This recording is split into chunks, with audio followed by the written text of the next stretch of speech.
siyathandana singamathe nolimi yeah awethu nasobabili siyathandana singamathe nolimi yeah awethu nasobabili siyathandana njengamathe nolimi we from isuka lenta ngicela ukubona ngavele ngasangana ngathi uyelona umaqondana wami angisifela ngawe yabona umuntu akunemalening thina mashada siye Paris njengopixel silinyamening shade photos vala marketing ay thina mashada siye Paris njengopixel silinyamening yabona umuntu akunemalening shade photos vala marketing yabona umuntu akunemalening thina mashada siye Paris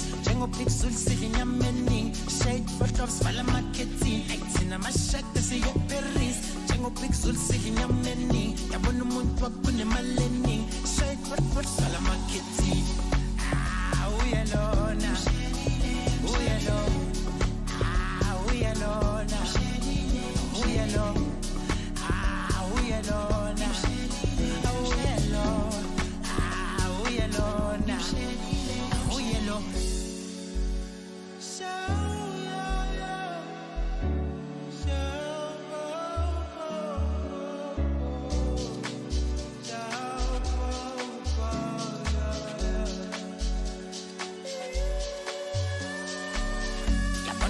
akunemalening thina mashada siye Paris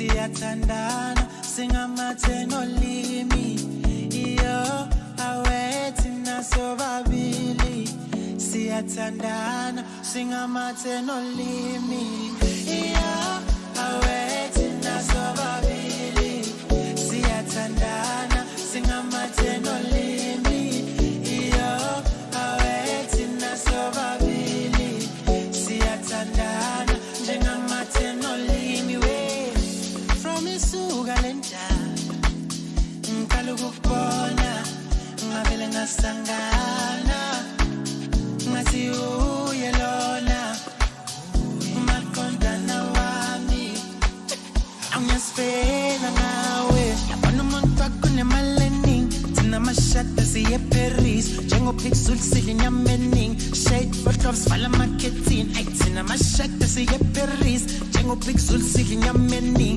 yabona umuntu akunemalening shade photos vala marketing yabona umuntu akunemalening thina mashada siye Paris njengopixel silinyamening shade photos vala marketing ay thina mashada siye Paris njengopixel silinyamening yabona umuntu akunemalening shade photos vala marketing uyelona uyelona uyelona uyelona uyelona uyelona uyelona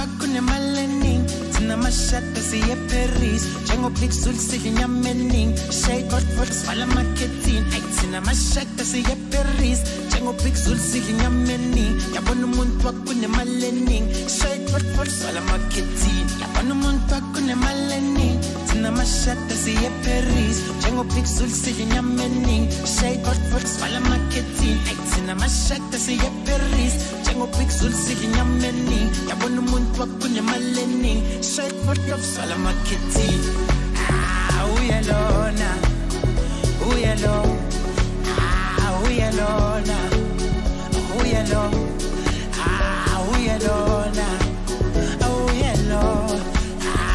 uyalona uyalona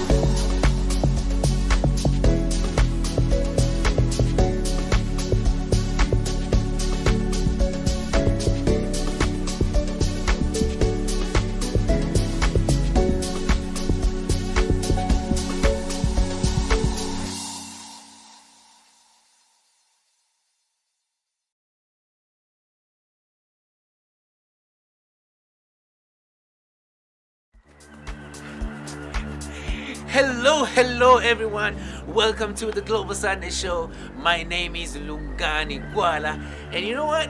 This is the first show in 2022, and already we are blessed with the snow.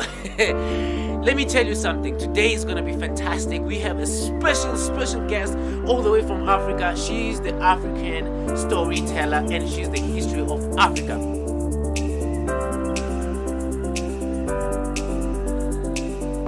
You know what? I just want to send a shout out to Zeze, a young girl who is 9 years old and she's a brilliant singer. We had a conversation with her earlier on Inanda FM. It was so amazing. And secondly, I want to send shout outs to people who are part of our new project. It's called The Articulation. And shout out to National Art Council for sponsoring the program. So you know what? Let me open up the show with this beautiful video, and I will see you guys on the other side. Again, happy New Year!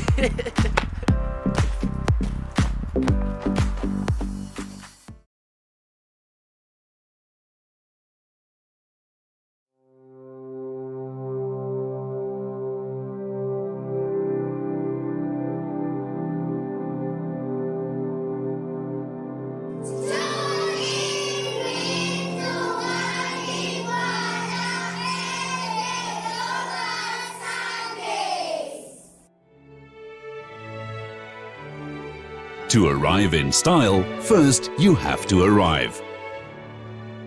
Don't understand what's going on here.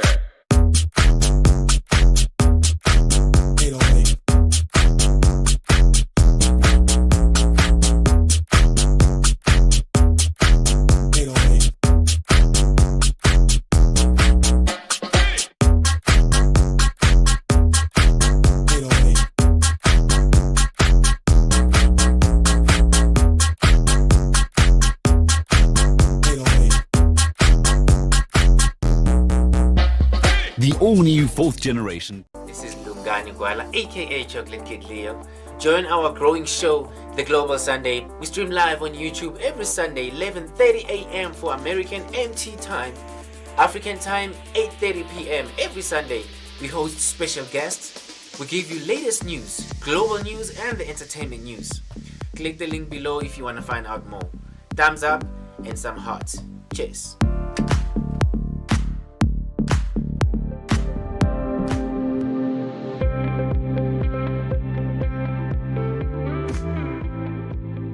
Hi, my name is Ashley Christina. I go by Ash. Make time for what you love and for the people you love. Thank you for watching Global Sundays with Lungani. What up, world? My name is Jesse Villegas. I'm originally from Phoenix, Arizona. Currently, I reside in Prescott, Arizona. I own and operate a coffee shop called The Porch. Work hard and be kind. You are watching Global Sunday with Lungani. For those that don't know me, I'm a singer. I'm a singer who loves God. You know, I'm that singer who loves God. I sing with Him every time I ever sing. So I'm that singer that tells a story. With anything in life, there will be challenges, there will be hurdles and stumbling blocks, but I honestly think to make it, you need perseverance, number one. Secondly, you need dedication.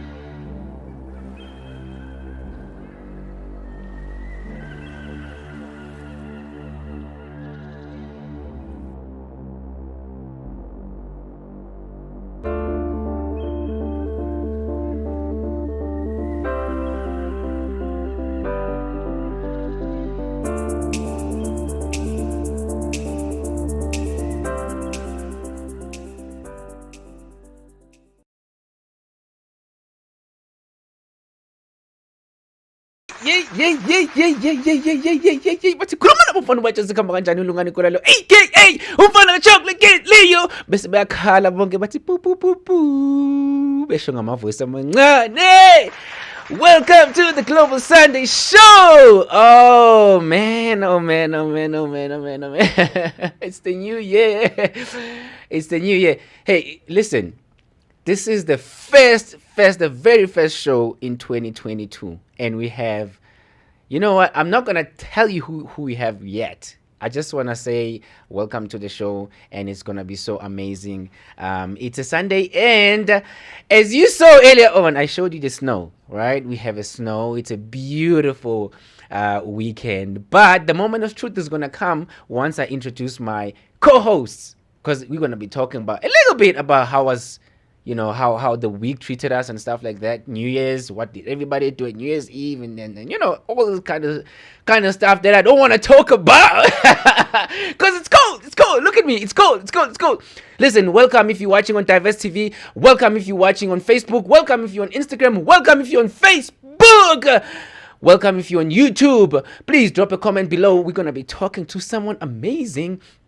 And I'm going to be introducing you to someone. Yeah, she's not new. She's been in behind the scenes. But today she's going to be on screen. So please show her some love. Show her some love and some encouragement. She's a young lady. And she's the youngest in the panel, by the way, of the Global Sunday. But I cannot wait. There's a lot of things to talk about today, and please engage. Drop the comments below. We always have some surprises for you guys, and if you engage with us, who knows? We might do something special for you. But let me just not be talk too much. For once, let me not be impampe. I see you at home. You're calling me impampe already because I'm talking to especially people from South Africa. Guys, welcome to the Global Sunday Show, and happy New Year. Let me introduce my co-host. I remember the last time I was supposed to say co-host and I said guest. And that video is on Instagram. You should go on Instagram, Diverse Global Studios, and check that video out. Oh my God, they threw punches on my face. They call me a guest for entire show. The entire show they call me a guest. I was like, you know what? I deserve it. I can see people are there already. Steven! Hey, where's Steven, my thought? Steven is from Dubai. He's a friend of mine from Dubai. Or is this a different Steven? Hey, yeah. You know what? I'm going to be talking to you guys later on. But yeah, keep dropping those comments below. Let me introduce my co-host all the way from Limpopo, South Africa. We have Adele all the way from USA, Arizona. We have Mr. Laden. But you know what? Hang on a second. Let me play you just one video that shows what Global Sunday is all about. It's going to be like 60 seconds. And then when we come back, I give you that surprise. Enjoy. Lungani Kuala, aka Chocolate Kid Leo. This is the Global Sunday. Cheers. She rolling with me. Now she know my whip. They rolling on me. Now I'm on rips. I got bangs, lights, relics.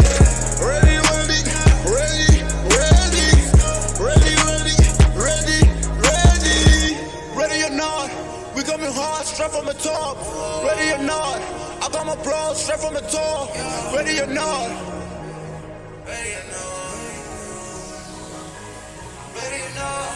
Ready? No, I got on my bando, no. I'm just making all this money, yeah, I'm cashing up.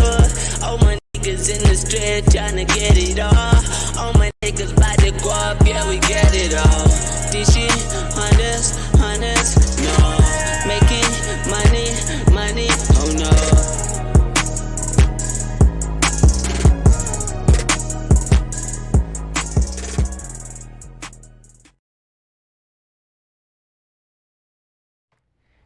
That's what's up. You know what? You know what? What I will do today, and because we're like 5 minutes late, right?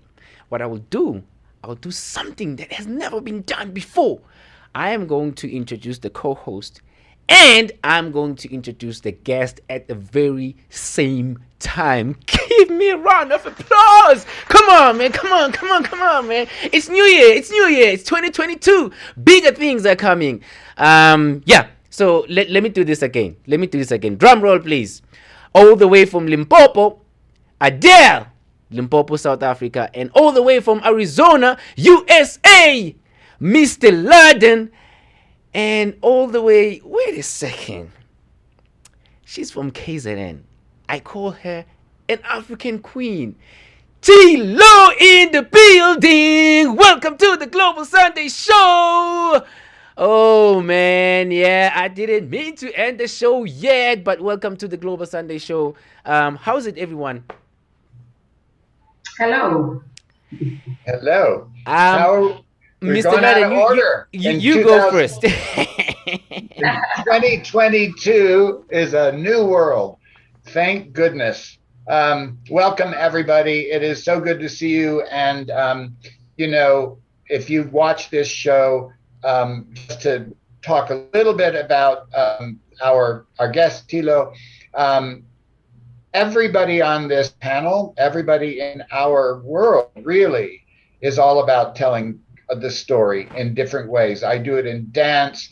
Claire Larman from Australia does it in drama. Mr. Pike does it in music.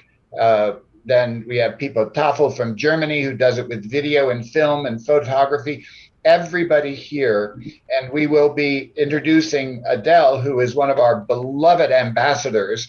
She has gone around and gotten people watching this show to the point that the big guys at Google have, contacted the show and said, hey, you got a lot of people watching. So Adele's done a great job.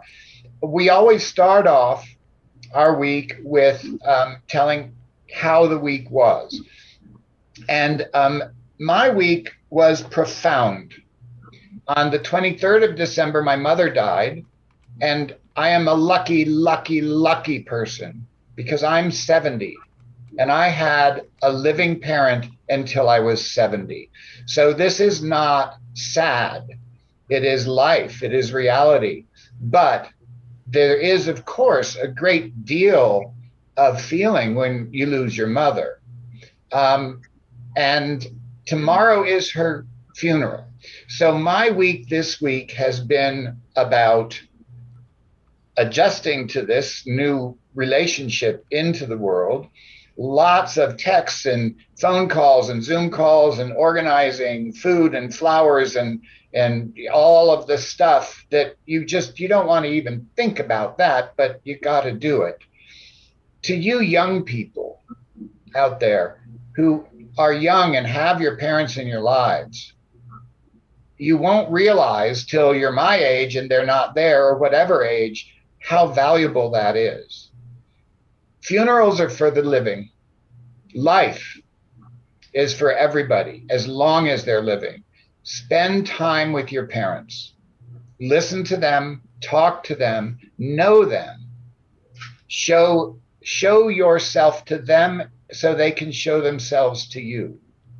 And with that, I am going to be entering 2022 as a kind of a free agent, and it's going to be a big adjustment. My mother was an incredible international fine artist. Before I was born, she already had her artworks displayed in galleries and museums around the world. And as I grew up, as a matter of fact, all the way to 2019, when she was 94 years old, she was doing solo artist shows and group shows and installations in museums all over the world, all the way to age 94.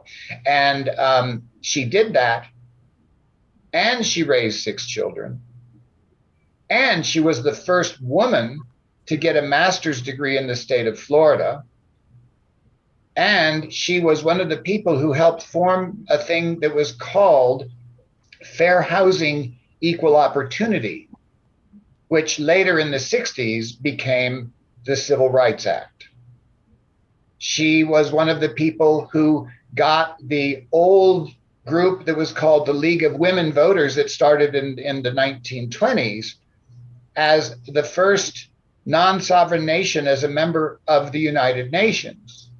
And the very first presidential debates on television in America were hosted by that group. And my mother was one of the people instrumental in that. We're talking 1944, she's fighting for women's rights and for civil rights.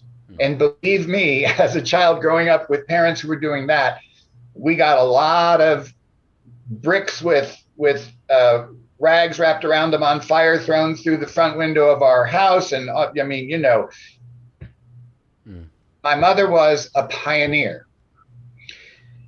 As I look at our panel, you know, just the fact that we're multiracial is part of the product of those pioneers' lives. The fact that we've got our guest is a woman who is a woman very, very well known and very accomplished. You know, when my mother was a girl, when my mother was your age, they couldn't vote, they couldn't do anything, they couldn't go to school. So this has been a very profound week for me. And I wanted to share that. I was encouraged, some would say arm twisted to do that, but to get it out. So I am not sad. I am feeling the loss, but I am also celebrating. And so from there, let's go on to Adele, our incredible ambassador, youngest person ever on the panel. How are you doing? How was your week, Adele? Hi, welcome everyone. Welcome. My week was actually good, and now that I just listened to what you were saying about mothers, I just realized that I miss my mom. My mom is in Gauteng. I didn't spend Christmas or New Year with her, and I just want to go back to Gauteng right now, you know, and show her some love and just be with her and, you know, have fun. Yeah. Did you enjoy your New Year? I did enjoy my New Year. It was great. I can't complain. Well, in that case, then let me introduce our special guest for today, T-Loh. T-Loh. You know what now? You are now part of the introduction of the host. Now we're gonna ask you, before you tell everybody who is T-Loh, before we get into our interview, now tell us, how was your week? How was your week? You know, yeah, listening to everybody's descriptions of their own weeks. It's been eventful. It's been eventful in good and bad ways. Christmas was very busy. We were at home. Well, that was last week actually. But New Year's, I was tired. I was flat. I actually didn't even see the year crossing over. I fell asleep at about 10, and my husband stayed and prayed through the transition, and now we're here and we're starting 2022 off with a bang. We have also lost a family member. We're laying her to rest on Friday, but I'm so encouraged and so inspired listening to Mr. Laden speak about his mother like that, and just, you know, all the impact that she had on not just the lives of those she directly had contact with or interest in, but like so many people across the board. You know, we are beneficiaries of people who gave themselves to such a meaningful cause, and I'm really, really hoping she's in a better place. And I'm thankful that you are choosing, and that you're able to choose to celebrate her rather than, you know, get into that dark emotional place that sometimes death takes us to. Thank you. I know that we are going to be doing a tribute to your mom, Mr. Laden, next week. I just want to welcome you, T-Loh, and we know you as this amazing future of Africa. But for a person who's watching the show for the first time and they would like to understand who exactly we have in the panel, because we've been making all this noise and all these noise and all these posts saying that you're going to be with us tonight or today. So who is T-Loh? T-Loh is a Zulu Lioness. She's a bold Zulu Lioness, sometimes by faith, because circumstance can kick you in the teeth. But a lioness she remains. She's a Nubian gypsy.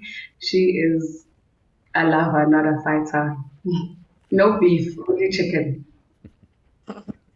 That's fantastic. She's an African storyteller who uses whatever means of storytelling is available at the time and is appropriate to the story being told. So performing arts is where I express myself the best, and just relationships. She's a relationship builder. She's a friend that becomes family. She's a whole smarty box of things. She doesn't fold up neatly into any boxes. She's a mother, a wife, multidisciplinary project manager. We can talk about it till the cows come home. Till the cows come home. I thought that was an American. I thought that was an American expression. I'm so glad that it's international. Not at all. Because they go and have their grass wherever in the mountains, and it's a thing because children are raised, especially young boy children, some girls also as well, depending on the family composition. But our parents' generation more especially, and maybe some of ours maybe still living in the more rural areas, they go and they take the cows out before school, before they leave for school, at the crack of dawn. Sometimes they want to stay there with them at the mountains, not go to school, sacrifice their education sometimes. But those who are allowed to go to school, then go to school. But on their way back home, they must come back with the cows at the end of the day. So I really thought that it was African. Well, that's funny. In the America, I'm in Arizona, but in the American West, the only currency people had in the early days when they were settling here was horses and cows. And the horses were your transportation, but the cows were your wealth. And there was they didn't have a lot of fences. And so no one was allowed to eat dinner until the cows came home. So that because all of your, to make sure that they were in their corral. And so, I guess I'm sure that India thinks that they have that phrase, until the cows come home, since they're the sacred beasts. Anyway, I think that it's wonderful to have you here. You say you tell a story in any way you can, and I see you're telling the color story of alchemy with your outfit. And for those of you who aren't familiar with that, and alchemy was before science, the practice of thinking that you could, do things. And one of the things was to make gold out of lead. And the stages in that is that the lead starts out black or dark gray, okay? And then it turns red as you heat it, and then it turns white, and in the end it's gold. And when you wear red, white, and black, it makes your skin, for all human beings, look gold. It makes the skin look just alive and vibrant and the most valuable thing. So even in your outfit, you're telling that story. I'm taking notes. I will do this more often. It was not intentional, but I'm glad it happened. Yeah, I mean, it's really, look at pictures like fashion pictures and things, and you'll see that no matter what kind of coloring you are, even somebody like me, if I had red and black and white around me, I would appear more golden and not so much like a ghost. But anyway, now in our script, are we on our script now? Yeah. Okay, Adele, so what do you think? Do you know anything about cows coming back from whatever that is, and fashion, whatever? I don't know anything. I mean, until the cows log into your Facebook account for you young people. Adele, do you know anything about that, or do you want to welcome our guest? This is just new to me. It's hard to hear you. I'm saying I know nothing about that. I've just learned something today. Yeah. But do you know about fashion, right? Do you know anything about fashion? No. So I'm eager to listen to more, but oh well. Yeah. Wow. Well, in that case, then that's fine. I think we're gonna. I have a video from you, T-Loh, and I cannot wait to play that video. But you're gonna have to wait Okay, all right. You always do this, Lungani. All right. I want to hear about your week because something very important happened this week. Okay, I would like you to articulate what happened to you this week. Oh, he got me. Oh man, he got me. He got me again. Okay, so yeah, I'm gonna be very short. My week was okay. He's lying. My week was okay. Well, it wasn't that okay, but it was okay. I was working like 12 hours, watching people celebrating their New Year's Eve. But I was, I was working. I was a camera operator, and it was snowing, unfortunately, and it was raining before that. So I really got a cold, and I was thinking that today I'll get sick, but fortunately I didn't get sick because I decided to be a smart young man and soak my feet in hot water. So, but yeah, it has been very busy. We're preparing for the articulation, a project that a lot of wise women and men are gonna be part of it. And you know what? I'm not gonna talk about that right now because probably next week it's gonna be a huge surprise. I know there's a lot of people who are watching and they are part of it, and they are so excited to get it going and starting. It's gonna help a lot of communities, not only in Africa, not only in South Africa, but a lot of community, because we're gonna be talking about a lot of things that touches on community issues, social ills. And as human beings, whether you're from Australia, New York, wherever you're from, we face the same things. Even if you wake up, even if your 6 a.m. is a different time zone for me, but sometimes you feel the same way when I wake up in the morning. And sometimes you face the same issues when I wake up in the morning and start facing, the day and facing the world. We go through the same bullying, we go through the same challenges, we get hungry, we want to get food, we want to work on some. So it's a lot of a lot of things are involved, and it's so powerful. And I have a powerful panel that's going to be participating in this project, so I'm really, really excited about this. But yeah, that's it for me. So can I play the video now? Yes. Right, let's have a look at this video from our special guest, T-Loh. And yeah, I think it's related to African Thunder. And yeah, we're going to be talking about that more later on. I don't want to bust the bubble before you guys call me talk too much. Let's play this video. When we come back, we talk some more. This is the Global Sunday, and you are with T-Loh today. If you have questions, drop them below. And so attend us soon. We'll be right back.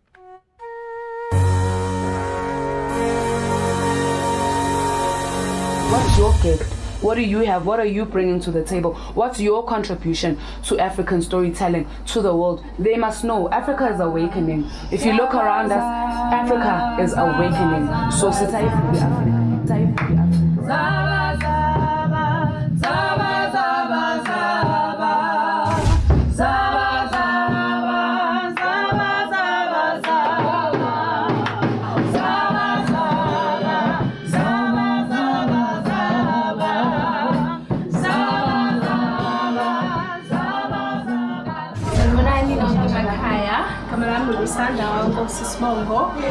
I'm part of the group here, T-Loh, the African Thunder, whereby ngicula isoprano. Guys, ngalifike mhla ka-20 ngizojabula kanye nathi ke kube mnandi kakhulu guys. Ngifike namakhulu box ekubhala indawo kube happy kube mnandi sonke siphelele sonke. Ngicela nifike ngisupport T-Loh. Hello, this is T-Loh, the Lion Queen Omhlanubanzi. I am your Nubian gypsy and I'm the lioness behind African Thunder. Sila Deni, rehearsing in studio for the unplugged session on the 20th, as you can hear. So the style of music that we've worked towards, ngithanda music or captureisha ubuciko bamaZulu base Africa. Ngizalelwe emndenini half owesiZulu half owesiswati. Ngiyafisa nokuphuma kwamanye amazwe amanye ase Africa.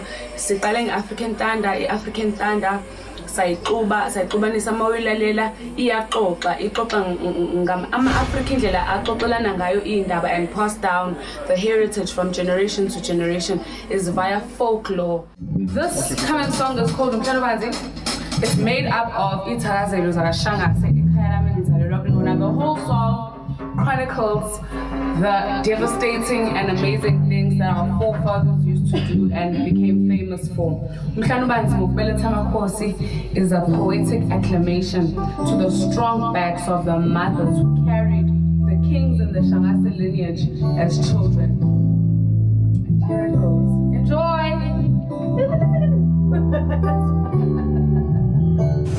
So Lolusugu is about celebrating. Lolusugu selinqumile is about celebrating amagugu ase-Africa. Ngayo yonke indlela niyibona ukuthi makuhlangene umndeni kuba mnandi kanjani emcimbini makukhona into eyenzakalayo. Abantu abesintu abantu abanesiqi simnandi abayi-expressa kakhulu ngomusic ngeinganekwane so besixube sonke. Basically storytelling. We are taking back African storytelling and putting it back in the hands of the African youth. We want to be practicing and perfecting our craft so that and celebrating what we're making with the people. We're involving everybody in the process of that creation so that, you know, as you enjoy it, as you listen, as you see it on TV, you know you're a part of it, so don't miss out. Do yourself a favor, you'll thank me later. Come again, guys.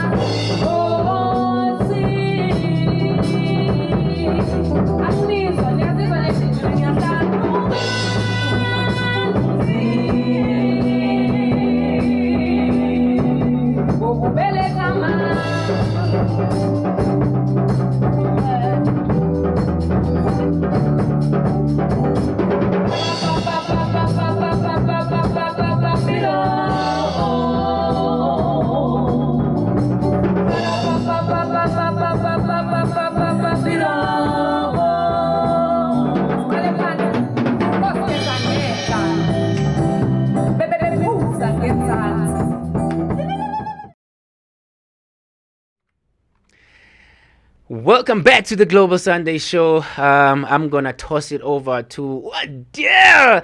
Adele.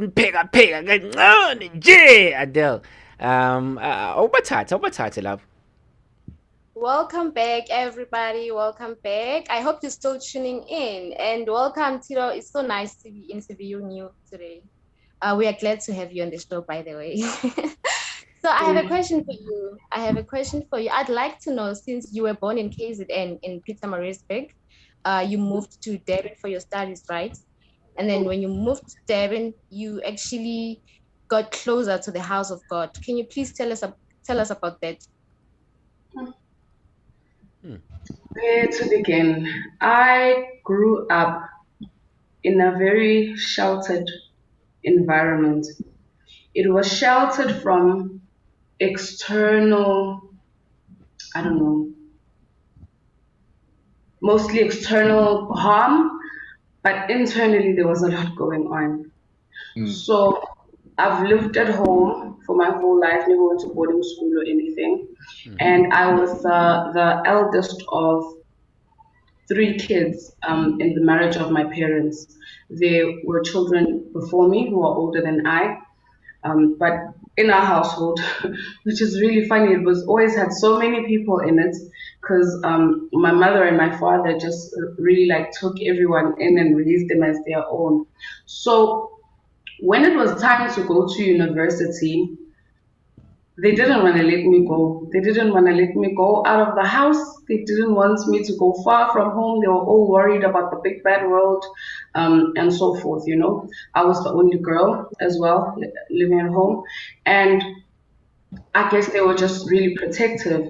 So they worried. My mom often tells me that they worried a lot when I went to study in Durban, because I was going to be living by myself, and it wasn't going to be all these rules and regulations governing my life. But inside of me, I was hoping that they could trust all they had invested in me as lessons and teachings. And so my mother, she says they were really worried, and my father really didn't want me to go. But when I went to Durban, and I started out, I didn't really know many people. I wasn't like social or anything like that. We were not the generation of like these days where via your phones. I wasn't even allowed to have a phone until after I finished matric, and you could do that at those times because there was no COVID and so forth. Of course, I tried to sneak in a few, but I always got caught, and my father confiscated them. But I did. I went to Durban, and I studied at Varsity College in Durban North for a little bit, but then finances happened, and then it was to UNISA. And while I was studying, it was a bit lonely when it was time for UNISA, because there were all the challenges at home, like I said, and finding myself in the big bad world. I was living in a commune. There was all kinds of ladies living with us, a diverse set of personalities, and so forth. Some of us are even still friends to this day. But you can imagine, a group of girls just coming fresh out of school from different areas in the country and province coming together, what mayhem they can face, and also what a solid bond they have with each other. But because of, like I said, the financial situation at home, I really very early had to start looking for work in order to be able to carry myself forward financially. So when that happened, you meet a lot of different people along the way, and you form, like I said, I'm a relationship builder. A friend from work, she recommended one afternoon after work, because it was just books, books, books the whole time. Didn't want to let my family down, didn't want to let myself down. I was trying to prove a point that I could do this. And she said, let's go to church. And I came. My name is Nomtandazo. It means she who's one with prayer. That can tell you that I grew up in a very spiritual family, but spiritual from both sides of ancestral acknowledgements, and very deeply rooted in African culture, as well as Christians, but different denominations between my mother and father and my grands. And it was very, very colorful, and a long story to tell. But to summarize it, when she invited me over to church, and I went there and I experienced, that for myself, because up till then it was my parents taking me to church, like mom and grand would be like, drive us to Good Friday in Newcastle or something as soon as I learned how to drive. It was always not by choice. And for the first time having gone by choice, my heart was much more open, and just hearing the word and experiencing that for, I can call it the first time, because it was very different. It stirred something up inside of me and made me want to go back again, because it was really new, and I had been through all these things that haven't yet started telling you about. But I really needed something, someone more than what I had in me at the time. And I met the Lord. It wasn't immediate that I realized that it was him, but I did know that a seed had been planted, and that I needed to go back and find out what was going on. And that happened until, a process of inquiry began, because now Pentecostal, denominations kind of get frowned upon in families like mine, where ancestors are a big thing, and stay rooted in who you are, and you're African, and consulting with people that are differently spiritually gifted. The being born again wasn't really welcome. It wasn't welcomed by my family so well, because then to them it meant renouncing everything that I had been raised to become. and so that transition was not an easy one, and it wasn't a light decision for me to make. I did a lot of research because I didn't just want to be like Utoli or when you as soon as she went to Joburg, now she's living a new life and she's met these new people, and you know the troll now. Remember my was this song, when you go Dolly. I didn't want to be that Dolly, and so I wanted to be sure that what I was doing was the right thing, and that it was, right for me, and that it, there was some truth to it. I wanted to validate what I was feeling, what I was experiencing happen around me all the time. I started seeing things a certain way, and just really getting a closer relationship, to form a closer relationship with God, which I really, really hadn't had prior to that. Although when I look back in hindsight, I can see his handprints all over my life, moving things around in my favor. But it was a completely challenging experience. It followed me right up till, my marriage, when we chose to do things a certain way, and and our parents were at loggerheads with each other, at loggerheads with us, and for as long as you're still our children, you'll make your own decisions in your own house, and you know how it goes. Yeah. But yeah, it was quite an experience. I can zoom further in if you'd like, but I hope I've answered your question. It's really interesting. Well, because I never talk about my spiritual part of my life, except for the family, of course. Since you guys are family, so I feel comfortable to talk about it a little bit. It's when you talk about your story, it resonates with me because what tends to happen when you are a spiritual person and you live among people, you tend to be this creature that is misunderstood. Nobody would understand exactly what you are and who you are. I grew up I grew up the same way, where they were like, what's wrong? I mean, even my biological father, I think I mentioned this before, he had to do a DNA test to prove that this is my child, because I was like the weirdest. I was the most weird child from all the children.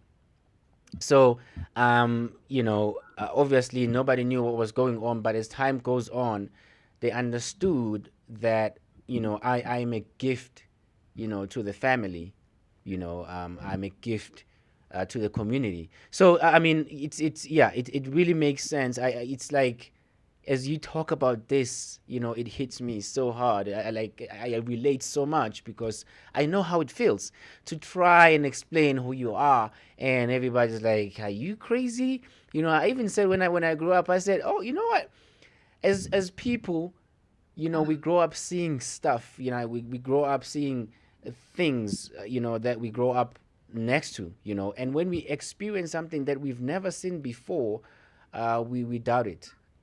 We doubt it. If it's a new experience, it's a new talent, a new message, new information, then you're like, okay, I'm not going to be part of that. This is crazy. This is not going to work. I mean, I know a lot of people who are successful and they were told it's not going to work and stuff like that. So it really makes sense. If I go to, if I start talking about the African parenting way, it's gonna take forever. I understand also that too.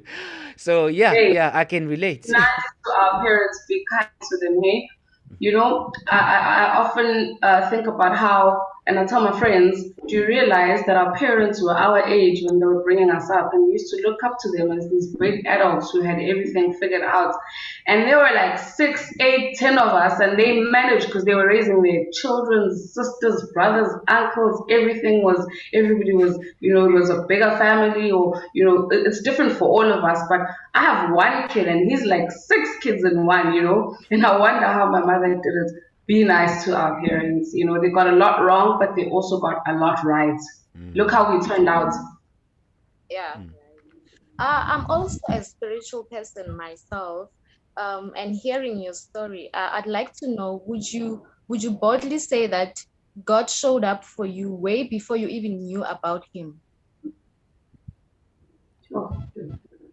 I must tell you, hey, like I always don't know where to start because I'm bursting with stories to tell, and like that question alone triggers so much from inside of me.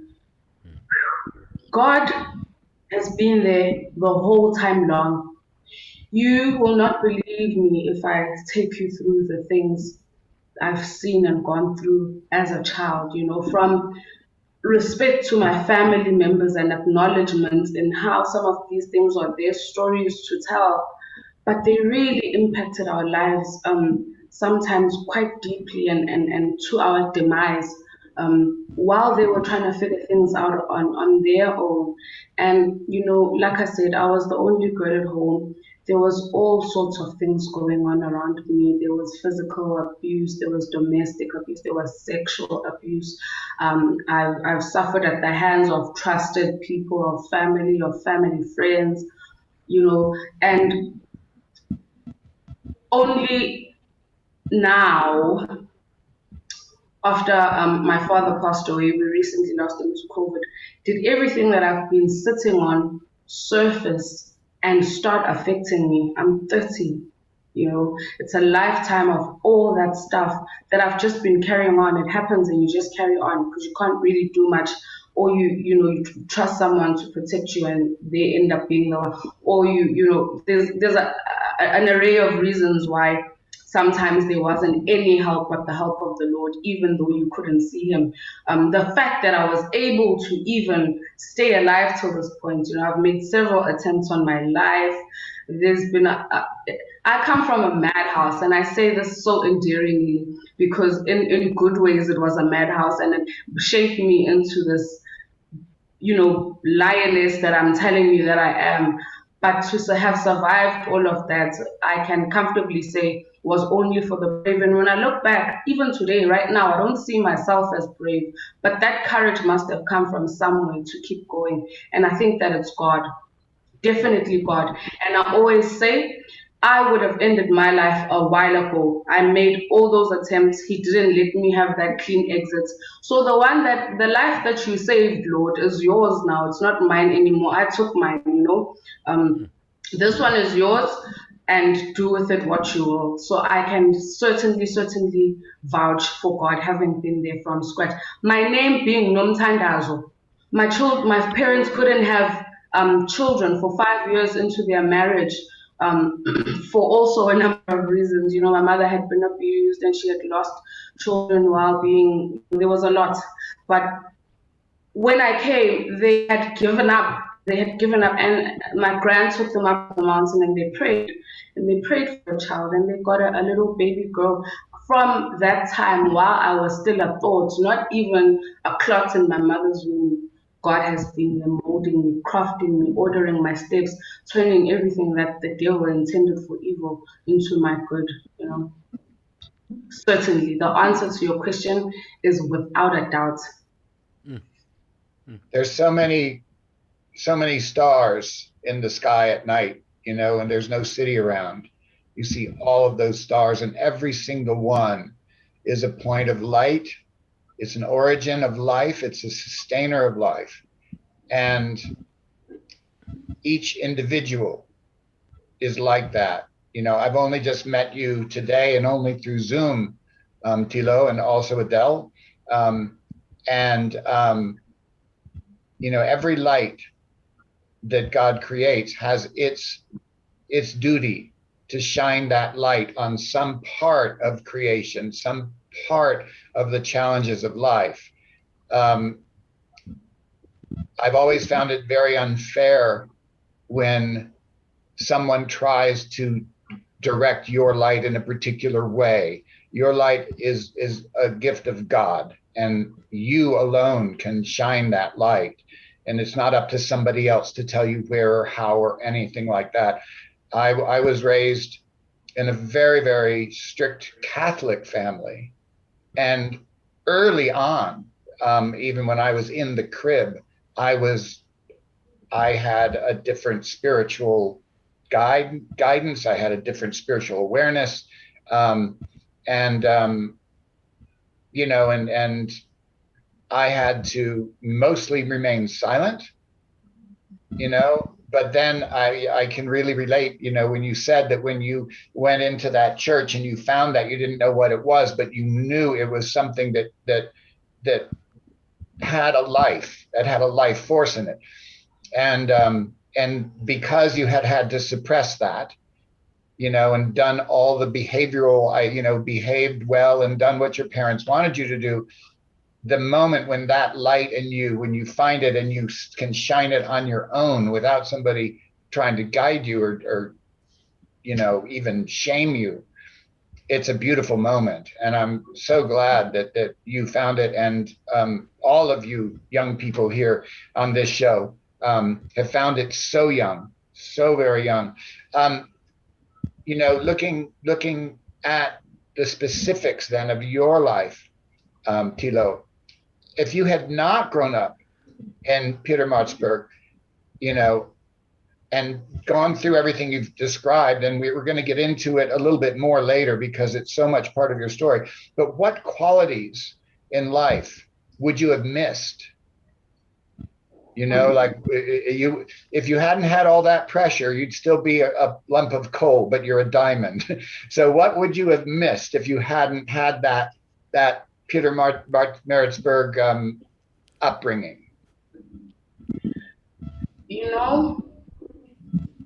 It's difficult to say for certain because, and hear me right, because you can't possibly know from everywhere else what you're missing out on, or whether what you recognize as a Maritzburg trait is a trait of somewhere else. But among many things, what does stand out for me, Maritzburg is quite a relatively small town. People kind of know each other. I was raised by public servants. My mother was a nurse. My father was a prison warder. And, nurses countrywide all either come from Edendale, from their generation, which is the hospital that used to train them. So you are the child of someone, or the sister of someone, or the friend of someone from school. There's certainly a spirit of community in Maritzburg. I can't speak for the whole of Maritzburg. I lived in Westgate. But the experience of being first a child raised in these two different families, being a school girl, primary, crash first, primary, high school, after being, friends with people, going to town to catch taxis, there certainly is a sense of community at the time, where people know each other and want to look out for each other. People didn't pass you by if you were in trouble. Where I grew up, they stopped and helped you if your car was having a problem in the middle of the road. They'll get out of their way, maybe coming back tired from work himself on foot. Get there, call others as well to come help you. I remember times when I was given taxi fare and I ate it at the tuck shop at lunch. I spent it and I don't have money to go home anymore. You could go to the taxis and you could ask them to take you home. You've lost your money. I mean, that was mischievous, menacing, childhood menacing, and being dishonest and never do it again. But I mean, those are part of the memories you can cherish. They've never been a hostile community. It's never been a hostile place to live. Until recently, and still I wouldn't call it hostile, but there's been so many brutal murders lately that I just wish, people would reconsider and not, commit. I wish that everybody would go back to the days when, kids used to come out and play in the street together, where we all looked out for each other. If you saw something you thought was shady, you reported it to the police, or you get help for someone you think are in an abusive relationship or whatever. Sometimes people didn't like it because everyone was in everyone's business. But I know that neighbors could go to each other and ask for salt if they'd run out of salt, and onions if they didn't have onions to cook dinner for their children. I know that our mothers had a time where they used to do the groceries, one set of groceries for 6 families, a sack of potatoes, tray of tomatoes, a bunch of meat and whatever else. And they'd get home and they'd split that food amongst equally themselves because, we didn't all have the same means, or some were better off than others, and so forth. You know, it used to be that community. I remember it, and I choose to remember it as that community where you really were never alone, and it did take a village, you know, to raise each other's children up. And you didn't just belong to your parents. The walls were not so high as they've become because of a number of reasons as well. I don't know that this is not the case elsewhere in the world, but it really, really stood out for me as a Maritzburger. Like if you went to Alexandra High School, then that's like, I don't know, or girls high or whatever. Like if people went to the same school as you did, it can be an old man and a young lady. That is grounds for them to be mates for life. That's grounds for them to start a conversation and get to know each other, you know. People in the taxi spoke to each other then.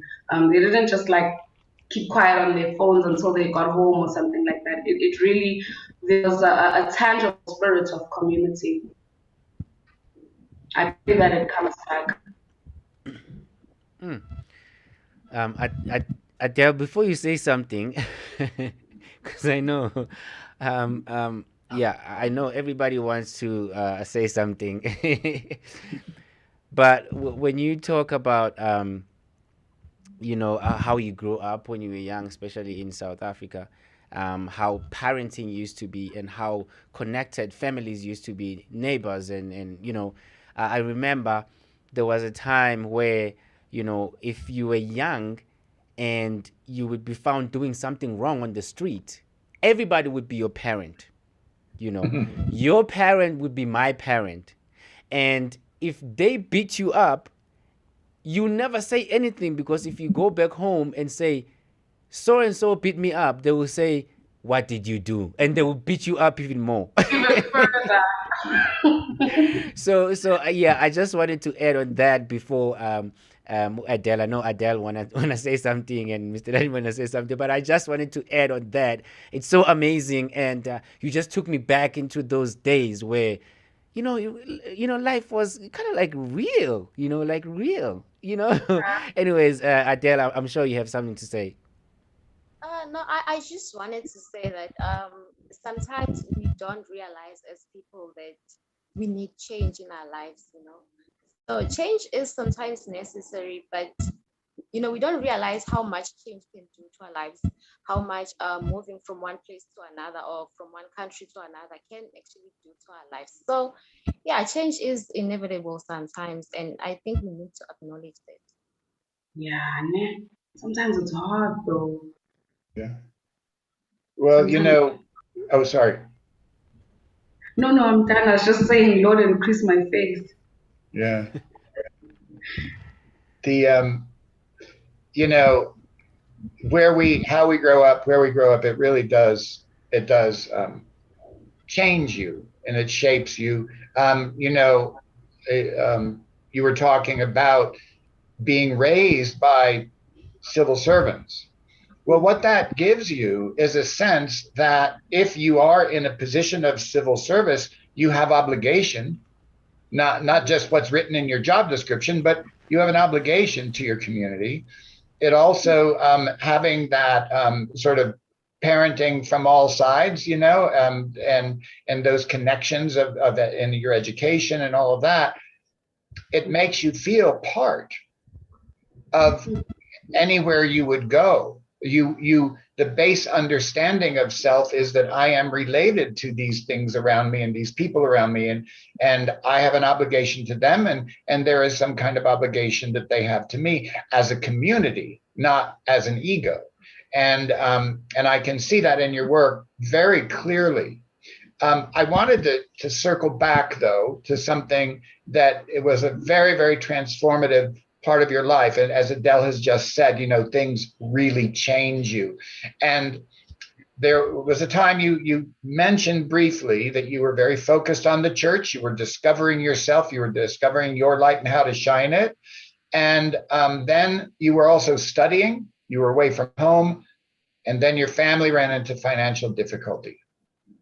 The kind that can't be ignored, the kind that you know requires work for everybody. describe the feeling, that moment when you had to, on top of everything else, look for work to not just sustain yourself, as you so humbly said, but to sustain your family as well. Before I describe the feeling of how it felt, I'd like to first describe the situation and how it happened. My parents were going through quite extensive marital problems at the time, and they had very good wishes. They had best wishes for us all. You know, Varsity College is a private university. You know, it doesn't just cost a little bit. It's quite upper echelons, and you know, they really set out to equip us all for success, and they gave their blood, sweat, and tears to it. But when the time came and I had to drop out of Varsity College and go into UNISA, and then we had to start looking for study loans, for accommodation, because now where was I going to live? We're in Durban, the schools are in Durban, and going home is not an option. You must finish what you started. It wasn't easy. It wasn't easy changing lives. It wasn't easy adapting. But more than anything, what I now realize I wasn't aware of at the time, my mother had worked herself into quite a bit of debt and raising us all. And like I said, they weren't just raising their own kids. They were raising, people from the street who wanted to change their lives, former prisoners who came out of jail and their families didn't want them back anymore. They were raising their siblings' kids, and it was all of us as well. And I can't imagine that it must have frustrated my father a lot. He wasn't a bad person, but he was a logical person, which the numbers must add up, and everything must make sense, and quite calculated and logical. So, and my mother follows her heart just like me. If it feels right, do it. See later, then we'll take care of the ramifications later. So the course that I was studying was a bachelor's degree. I had passed my matric quite beautifully with, lovely marks and distinctions and exemptions and all this, and, got myself into a Bachelor of Arts in Criminology and Psychology, and, it was very intriguing. I had wanted to do music, before, and something in the arts, but we maybe can talk about that later. I had to finish it. I was not going to leave it halfway. My parents had been through too much to get me to where I was. And of course, I still had the point to prove. And now I had God. And I believed in myself that I could do it. So what did I do? I've got quite a number of talents. I'm not trying to blow my own horn, but I used to be able to do people's hair. I used to be in the catering club at school. I was never sporty. It was always like cultural stuff and debating, intellectual, cultural things, and the drama club and so forth. So I looked around me and I decided, what's in your hand, girl? So I was part-timing at a hair salon, all at once, by the way. And then during the week, it's school. In the morning, I used to wake up and go to school from 8 to 12. I used to study, and then from 1 to 10 p.m. I was a waitress at Spur, and minimum wage at the time was 11 rand 33 cents an hour or something, negligible and so forth. So we really used to live with the tips. And then also, I got myself a job for weekends, driving the family car for a funeral parlor. This always makes people laugh at me because I tell them about how at people's funeral that I didn't even know, part of my job was to give out water, and I'd end up crying with the people burying the person that they love, because I just couldn't be around people and not feel, what they were feeling. And then I get these weird questions like, did you touch dead bodies and so forth? But no, I used to drive the family car. I was a driver for the funeral parlor, and of course handing out sweets and water and tissue at the grave sites and just making sure that everybody is okay. So weekends, it's the funeral parlor and salons. Weekdays, it's work in the it's school in the morning, and work in the evening. And I used to have to walk from Spur to the commune in the dark, and you pass a park. And remember, I told you I had a history of sexual abuse. Now, there were some homeless people living in that park. Every evening when it was time to go home, I used to say a prayer. But like, yeah, that's just like a detour that I had to take. But all these things, I think it was 3 jobs all at once plus school. For a while, this went on until I went to, I think there was a career portal at school, and they were looking for, young graduates or people in the university to hire part-time and do, admin or whatever else. And I was hired to do a part-time admin job for a recruitment firm. And the money that I made there, it was like enough to take away these 3 monies from the other places.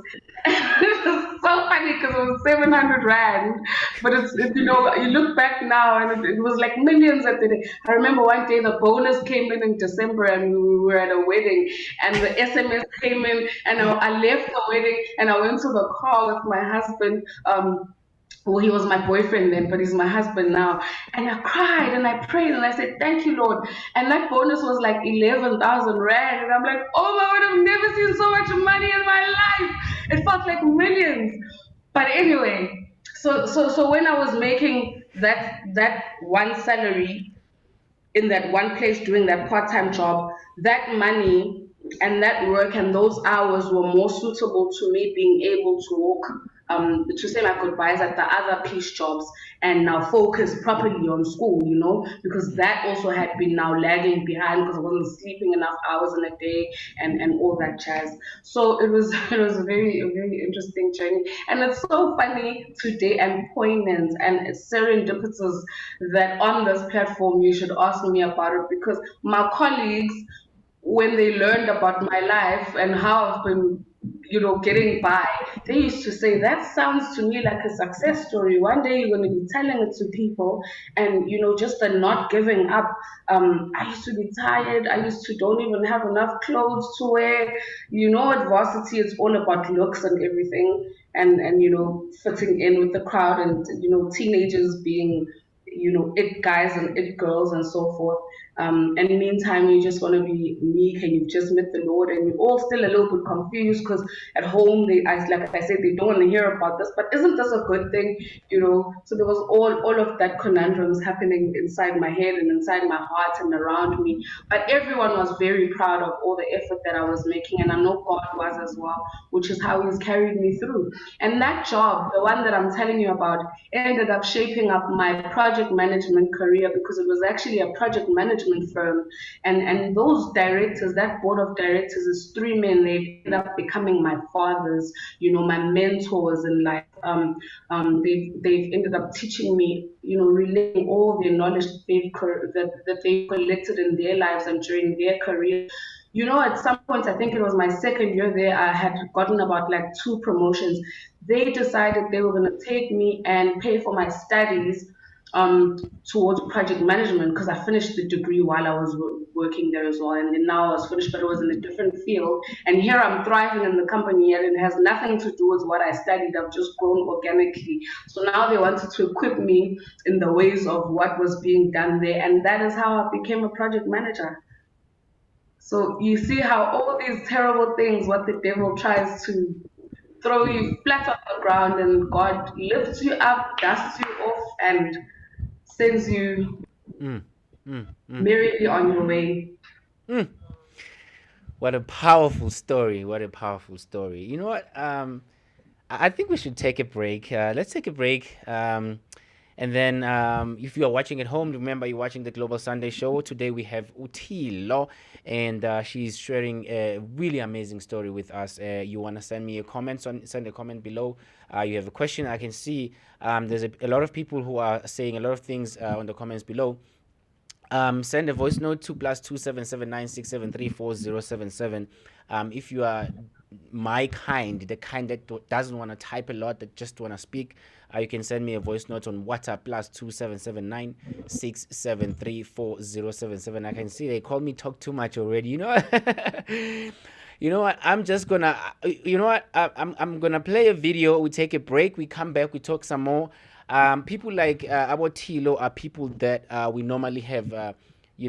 Part two for them because their story you cannot cover in like 2 hours or 3 hours or in a day. So we're definitely gonna have a part two with her. But I'm gonna come back and read your comments. I know there's a lot of comments that I have here on YouTube and Facebook. But for now, let's watch this video. Later on, also, I'll be playing a video from T-Loh, so you can, get to see other things that she does angakwazanga ukuthi akhuluma ngazo today. So, stay tuned and keep sending me those comments. And I will see you when we come back. I'm just going to play a video by Princeton. Eti, welcome to Durban. Because I know. And T-Loh, I'm definitely sure that T-Loh is going to like this one. She's going to love this one because, Durban is a beautiful city. And I always talk about this. And if I start talking about this, they will say, oh, Nangoge, Mr. Talk too much. He's telling us a story. I know. Hey, guys, Durban is beautiful. And I've seen a lot of videos on the news, online, showing Durban, and they never show the beauty side of Durban. So this is an opportunity or a platform for us to show how beautiful Durban is. The Global Sunday, Lungani Kuala. This is Princeton. Welcome to Durban. I'll see you when we come back. Boo, boo, boo, boo.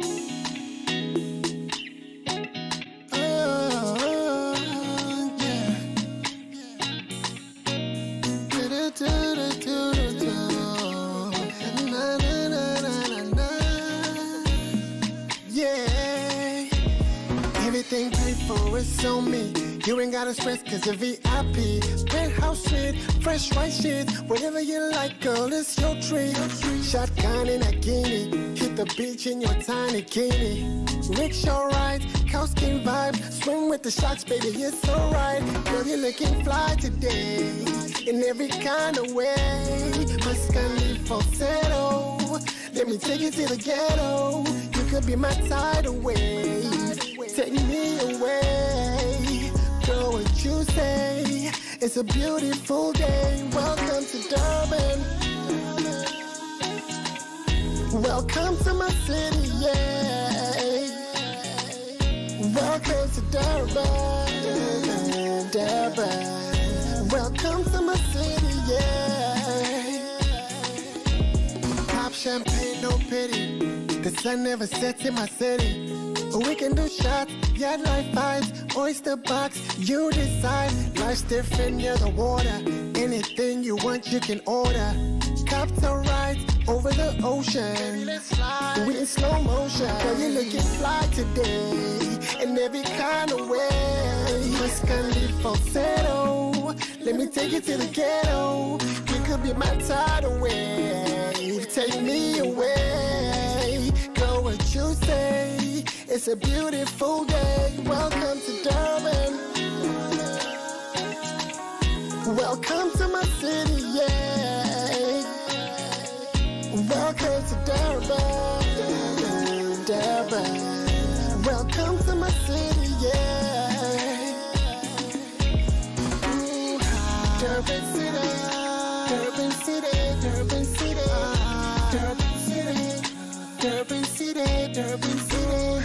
Durban City, Durban City. Ooh, Durban City, Durban City, Durban City.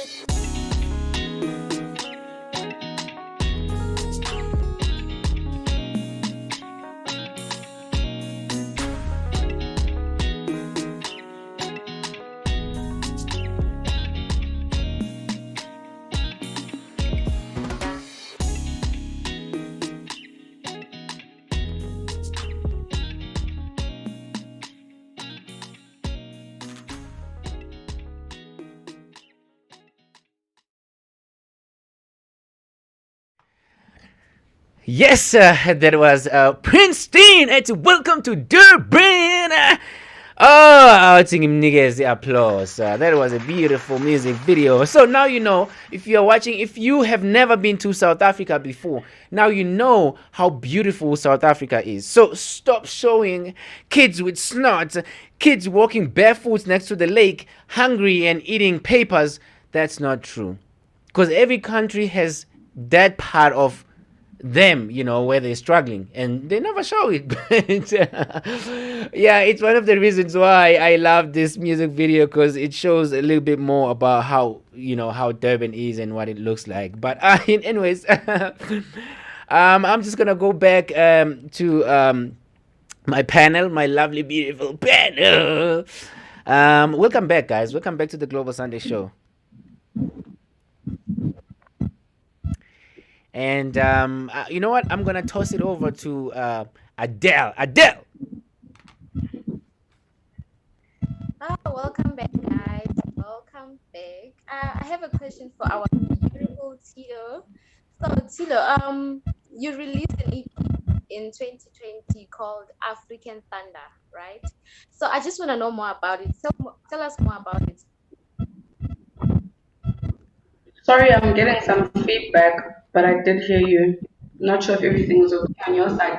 African Thunder. African Thunder is basically the roar. It's the roaring of a Zulu Lioness. She's roaring about having traveled a journey, you know, lions and being nomadic and just the length of the journey, even as I've described it to you, I've summarized the summary, but even in that you can tell that there was always a lot going on at once, and just those pearls of wisdom, the opportunities that we haven't been used to learn, the interactions with people, and you know the realization that all of this beauty, like Lungani has been saying, hasn't been accurately captured, encapsulated, and shared with the world very accurately. African stories, for the most part, are told by, you know, sometimes people who are not even in them, just because they've got maybe further reach, a bigger audience, more resources to do so. Winston Churchill said, "History will favor me, for I wrote it." So there are different kinds of documentation, and different nations and different people document their heritage and their history in various ways. How Africans do it, and it's been argued that they don't document very well. You know, I grew up in a Zulu family. My mother is Siswati and my father is Zulu, but they both spoke Zulu, and so we were raised in a Zulu kind of way. Growing up and coming of age, being born, living, looking around you, all around you, stories were being told. They were being told by songs, they were being told by hymns, they were being told by war cries, they were being told by figures of speech, they were being told by our clan names. Do you know that your clan names, for your surname, they are chronicles of your ancestors and the lives they've once led. The ones that make it to becoming your clan names are the ones, excuse me please, are the ones who did prominent things that stand out, that stood out, and led to a person becoming famous or infamous for maybe doing something very well, doing something repeatedly, or doing something out of the ordinary, or challenging the status quo, like Mr. Laden's mother. Those stories get told in church, they get told in ceremonies when the family comes together. You know that Africans are a very festive people. You know, they like eating and drinking and singing and celebrating. And when it's time for mourning, it's the same thing. It happens through music and community and being together and crying together, holding each other's hands and so forth. Together in unity and in reliance to the spirit of Ubuntu. So African Thunder is my first attempt, and one that I can say is turning out pretty well. When I look back at the time that I was creating African Thunder, it didn't happen alone. There was always people around me and supporting me, and that I was bouncing ideas off and expressing my heart for what I wanted to do. But its purpose is to tell those stories to the world and maybe see if we can't have an impact how the world sees Africa, because we've had big stars from before our generations, big artists, big performers, big philanthropists, big politicians have come out of Africa, that have shaped the world, that have made news and done profound things. But Africa has been through a profound struggle, each country in its own different right. And out of all that struggle comes the stories that I want to tell. And I'm hoping that with our people that we are telling them with, because I'm not making it a me thing, I'm making it a community initiative. I'm making it something that everybody can contribute towards. Heaven knows I can't tell all of Africa's stories. There are places I've never been. There are people I have never seen, do what they do. I want to tell them in a way that is truthful and authentic and honest to those people's realities. And so what better way than to involve them and consult them and hear their side of the story, hear the narrative that they want to push. Because Africa right now, and maybe in the past more than now, has really been viewed as subdued around the globe, and for valid reasons. But I wanted to contribute firstly towards, preserving the colorfulness of our culture, because in Africa, in South Africa, in KwaZulu-Natal, in Durban or Pietermaritzburg or wherever you are, you look around you and people of your descent are slowly just moving away from those which should be our roots, and for different reasons, no judging or anything. But I'm saying, as far as I've come, I've seen a lot, I've heard a lot, I've learned a lot. I want to share it with the world. I want you to be with me when we do it, so you can tell them your side of the story, or tell me if you don't want to do it yourself, how you would like that story told. Let's work together. Tell me if I'm doing it right. Critique me continuously. Is it accurate? I've looked this up. This is what I found. Is it the case?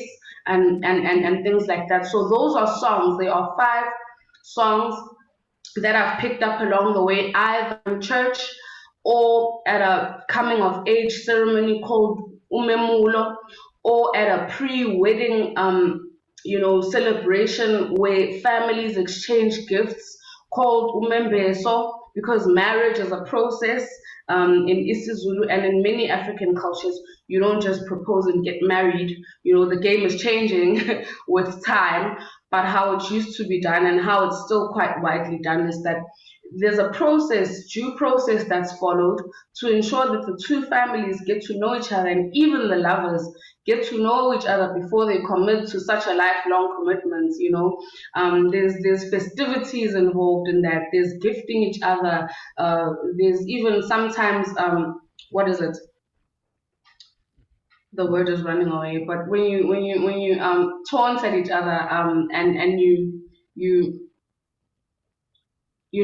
just want to get on each other's nerves to test the willpower and the strength and how far you can push the other family, and to try and determine also what recourse these children in the elders' eyes that are getting married will have if things don't go well. What kind of support will they be receiving from this side of the family? What kind of temperament can they expect from that side of the family? Are they sure what they're signing up for and that they really want to do this. I guess there would be a number of reasons, some of which I'm not privy to, but African Thunder, its heart and core, is merely about telling African stories. And, like I said, I was born and raised in a Zulu family, partially Siswati, and those are the ones I have on me right now, and those are the ones we've begun with. But there are certainly many, many more, loading, which are being influenced and impacted. Even the ones in African Thunder have many people that could have told them. They speak for, thousands, if not tens of thousands. And that's all I just want to do. I want to change how the world sees Africa. Africa needs the world needs Africa. But I want them to not see Africa in torn, shoddy, beggar clothes asking for handouts. I want them to see Africa in her royal state, with her chin up and her chest out and, strutting her beady skirts in the wind. I want them to see the Africa that survived all of her afflictions. I want them to see the Africa who called on, her higher beings and who nurtured her children. And many are wanting to run away from Africa. Even South Africa is governmental, political, crime, all kinds of everything. And that's even storytelling, which has a kind of negative impact on Africa and how the world sees her. But I want to make my contribution and equip those around me to join me in making their contribution towards, encapsulating all of that good and all of that bad, and just speaking it, singing it, acting it out accurately and according to your lived experience, so that what the world is getting is the truth, untainted, uninfluenced. I'm really, really hoping that along the way it doesn't get to a place where, whatever circumstances cause a person to be silenced or to lean towards a certain direction. I want to tell you the good and the bad as it is, but I want you to be able to, in that, see Africa for who she is. And I want people who are not African to want to be African. I want Africa's children to wear their Africanness like a badge with pride, and not have it like be a disadvantage or weigh them down in any kind of way. And I can't do that single-handedly. It's a big undertaking. And it didn't start with me. Like I said, there were, Baba Hugh Masigelas and Baba Mbongeni Ngemas and, Mamu Tunamhlopes and Mamu Miriam Makebas, and there was a lot, there was Soul Brothers and Lady Smith Black Mambazos. They ought to be even more lauded than we are when we make these accomplishments, because they did it in a time that really didn't allow them. Now, wouldn't we be failing them if we let all their hard work just, die with them when they die or anything? We ought to be the people they can pass those batons on to. And I know that we're not all called for the same thing, but I feel like it's what I'm called for. And so I'm going to make that contribution to the world. And I hope that it's meaningful. That is what African Thunder is. I think it's extremely meaningful. I was very lucky in 2004 to be invited to work on a project that I won't go into any details, but as a result, I met a Zulu daughter who was a congresswoman in the United States. Her name was Congresswoman Carrie Meeks from down in Florida. And on the brochure for the exhibition that this project produced, she wrote the quote, "Until lions develop historians, the tales of the hunt will always glorify the hunter." I think about it, that's from the Zulu culture saying. You said, Africa's criticized for not documenting, but that's the exact opposite of the truth. Here in America and the West, we've documented and documented and documented so much that the only people who actually know anything about our culture and our past are scholars in academia in a little like isolated bungalow away from all of society. And then they write books that nobody reads. In Africa, and I have to say that the way it was explained to me when I was a boy is that all people on the earth came from Africa. All of our ancestors go back to Africa. And one person said, you have to be very, very careful if you go to visit Africa because everybody ultimately returns home. And if you ever visit Africa, they told me when I was a child, you will be home. And once you've been home, you will never be able to completely leave home. And that is absolutely true. But what I just wanted to say that, you know, your tribute to the list of names that you just said, I am so blessed that I know almost all of those names, and I've even met some of those people. But the way that African thunder represents, and I don't mean that like stands in front of, I mean lets people see and get to know, really does encapsulate this incredible living richness of heritage, as opposed to heritage being something you study in a book that gets dust on the shelf, you know? And so I think it's wonderful what you did. And, you know, I hope that you have, you know, not just African thunder, but African lightning and African windstorm and African avalanche and African tsunami, because it's got to happen. Wow. I am, wow, lost for words. Thank you. Thank you very much. I wish you knew how much that meant to me, to hear and see, because I know that you mean it. Thank you very much. You know, it's my heart for what I'm doing. When I communicate with the producer, UKD RSA, who does the beats and helps me arrange the music and makes suggestions and loses sleep and here with me, when I tell my husband about this thing in my head, you know, when I carry it out, I want it to be true, and I wanted to move people, and I wanted to make them feel whatever, good or bad, you know, we all have, you know, different tales to tell. But to hear you say that, and also in relation to people that I hold with such high regard, may their souls rest in peace. Yeah, wow, thank you. Yeah, I have a lot to share, but you know, I think, you know, I'm gonna let Adele say something, because I have to, you know, check on people who are watching at home for a little bit, and then also play your video. I think we going to ask you like maybe one more question when we finish with the video and finish with checking on with people who are watching at home. And I know I have a call from Mr. Ramawota. I just want to say hello and you know, Happy New Year. He's very touched about the conversation that we're having. But Adele, do you want to add something, or do you want to comment on something before we watch the video and come back and talk to people who are watching at home?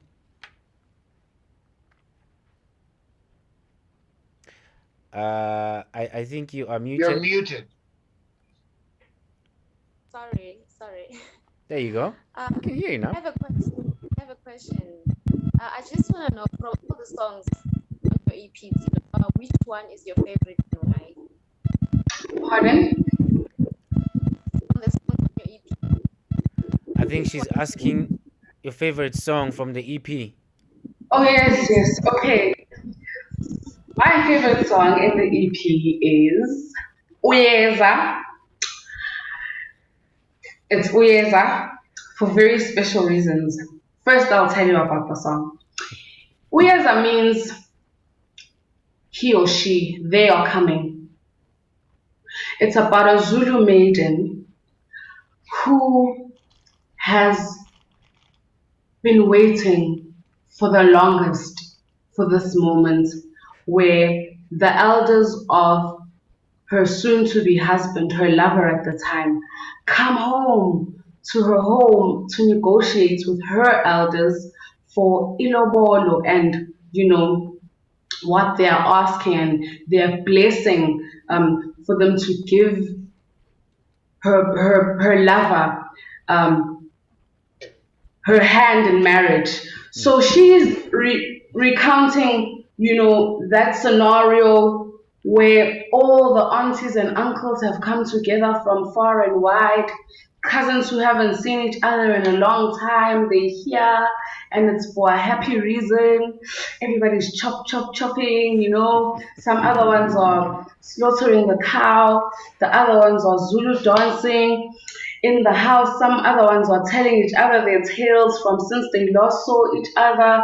The village is abuzz because this big exciting thing is happening, and Intombi Yakashangase is getting married. Now remember I told you it took a village, so you've got that much parents and that much siblings and that much neighbors and that much people who are vouching for you. They've seen you grow up before their eyes, they've cheered you on, and now your time is coming and they want to get you ready for marriage. They sit you down and it's done ceremoniously. There are very specific ways in which it's done, to, I guess, observe how our forefathers used to do it.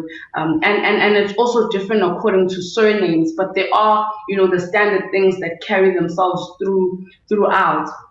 Now, that song is my truest heart and my truest rendition of what I've just described to you, because let me tell you another story. When you are trying to share yourself with the world in this manner, and do what I've just finished telling you that I'm trying to do, you also need to consider that there's a business element to it, and that you need to package yourself, and that the industry is shaped and wired a certain way, and there are these and those requirements and these and those considerations to make. So I think about Whitney Houston's words when she used to keep asking, can I be me? Can I be me? Because, the recording label were either making her, take up a certain appearance or sing in a certain direction to nurture what the audiences or the music consuming population, were leaning towards. And at the time of doing that, it made her blow up. She was a sensation of her time. But in the meantime, she had to suppress herself. She had to suppress her upbringing, her background, and what she wanted to tell the world. Now, my manager and husband and the amazing team of people that we have, gathered around us, God just keeps on sending us such good people. I can't even begin to tell you. I want to cry when I think about it. But we have a whole team around us now. There's PR and marketing gurus. There's audio, visual, and content creators. There's, instrumentalists, vocalists. There's all kinds of everything, and they are all married to the vision, and we all lifting each other's up, all our brands, and we all leaning on each other and learning from each other's lessons. Now, when they sit me down and they tell me you need to package yourself and you need to look a certain way and sound a certain way for mass appeal so that the people, get their attention first, tell them what they want to hear first, and then when you've got their attention, then you can tell them what you want to tell them. I didn't want to do any of that. I just wanted to get straight to the truth, tell them everything I know.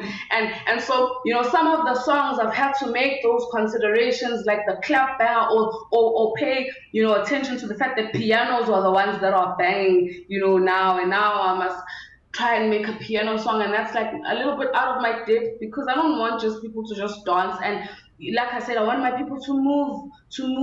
I want it to be spiritual. I want it to connect you to, your higher self and so forth. And so even when it's not about God, even when it's a story, I want you to be able to relate. I want you to close your eyes and see that thing happening, So there were a number of challenges in creating, and we wanted to cram as much diversity as we could into this one EP. And so, because it was supposed to serve the purpose of a demo that we would also take to radio stations and use to market ourselves.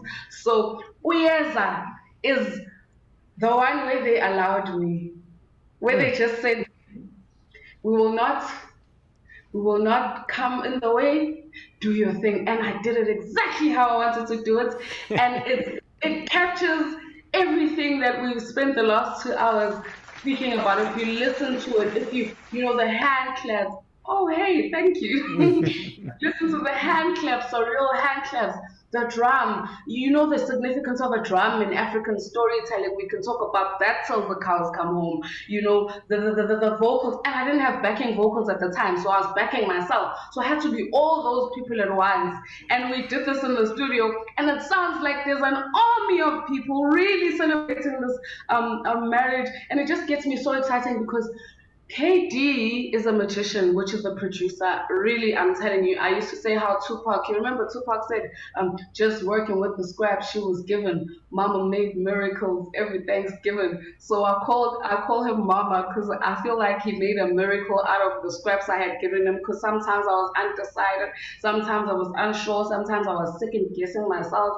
I was going through mental hell because of everything was breaking loose around me. The past 2 years are a story for another day, but I'm sure you can relate in your own individual ways. So that's the song. If you listen to it, just that one song will tell you everything you need to know about me, what I'm out to do, and what African Thunder means. That's incredible. You know, I hope we can put up a link on our site and maybe down below to where people can go and actually purchase the CD. I think that that's a very important thing, because I'm going to go and get one. Anyway, I just wanted to say, that, you know, when you have to sing backup vocals to yourself, which I've had to do on several albums as well, if you're singing, I can sing, I can match your pitch, I can do the vocals, I can all that. When you're singing against a recording of yourself, it's like, it's like an alien. It's so difficult. I couldn't keep my pitch. And it's like, I can sing in a choir, I can sing a duet, I can sing a trio, but to sing against a recording of myself is nearly impossible. So bravo you that you were able to do that and to get it to be what you wanted. That's fantastic. Yeah. And I hope that that track of your EP is the #1 track, and you just tell all those people Mass Appeal is something that they haven't heard yet. Absolutely, absolutely. I know people at home are dying to say something, and you know what? I know we're gonna have a part 2 for this interview. Yeah, for sure. It's a must. We have to. You know, you remember with Sibongile Mngoma, we still have a part 2 with Mamgcina Mhlophe. We still have a part 2. So 2022, there's gonna be like, oh, there's a lot of 2s. Yeah, oh, nice. 2022 part 2. And it's season 2 for the Global Sunday. Oh, okay. 22. Wow, I feel like a winner. What day is it today? Is it the 1st? Yeah? It's the 2nd. Oh, wow. And TGS is going to double all our salaries too, right? 2 times everything. I didn't hear that. By the way, let's play a video from T-Loh. And then when we come back, if you're watching at home, we're going to be reading your comments. So stop dropping those comments right now. We're going to be reading your comments. You have a quick question to ask with T-Loh. Please ask it now. You have a comment. You have whatever that you want to say on the comments. Do so, because when we come back from this video, we are going to be checking our social media accounts. And then also, we're going to talk to Mr. Ramawota kafushane nje before we close the show. This is the Global Sunday Show, and you are watching your boy, Lungani Kwala. See you when you come back.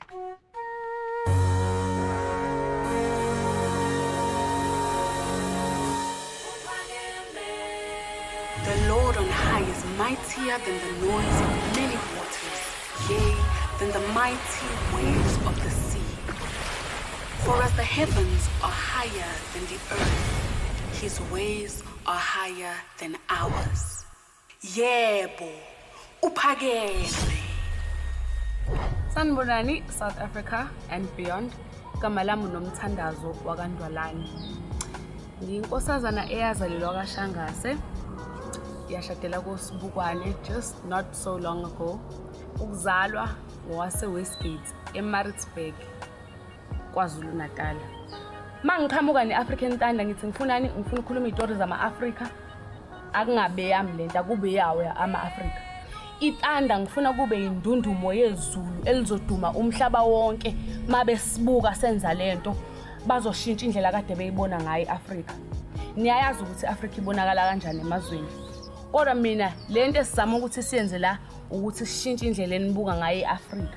Oma bethu, obaba bethu, omkhulu bethu, okhokho bethu bayibeke induku ebandle futhi bekiwe that standard, that bar that they've set us high. They fought for us to have the opportunity to raise our bar even higher. So what are we doing? We're changing the way that the world sees Africa.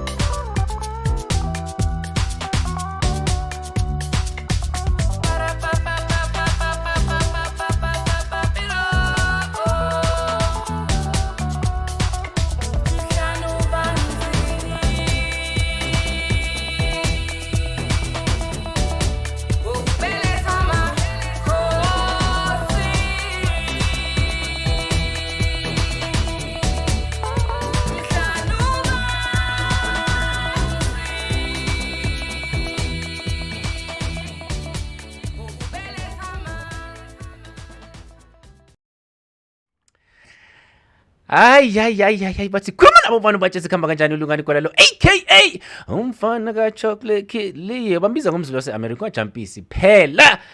Hi, today we are talking to intokazi laphana eseDurban, T-Loh, and we have a caller on the line, Mr. Ramawota, all the way from Durban. Ngifuna nje ukuthi anibingelele athi hello. I think maybe ithi ngifaka ipanel yami kuze nayo mayifuna ukubingelela imuzwa ngalapho izosho something. Let me just do this. So yeah, Mr. Ramawota, hello to you. Hi Lungane, how are you?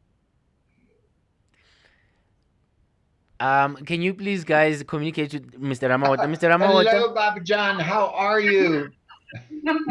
Hello, Mr. Ramawota. Thank you for joining us.